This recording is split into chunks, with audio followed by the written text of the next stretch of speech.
Baina, guk lortu dugu, Jaurlaritzak egitea, zati bat izango da salmentan etxebizitzak, baina beste zati baten izango da alokairuan. Eta hori Jaurlaritzak flexiblea izan da, zeskinan konbenioa jasotzen dutana salmentarako izango zela, 51 etxebizitzaren hori alokairurako izango diena, alokairu sozialian izango diena, eta horren muzikitu dau Arzteko udaletxeak, zirutu dau garaje plazetan. Hor azkenien, paseuan planteamendu baten, 2 sotano plaza garaje egongo ziela,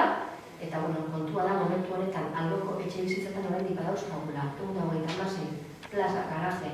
libre zenak saldu barik, bizesaren proprietate dienak alboko etxe bizitza protezio etxe bizitza horietan orain deukan excedente hori dugu, 126 plaza, eta orain ikusten zen, logikoa, 126 plaza saldu barik egon, eta orain deukan bestak izenba plaza garaje eitzea.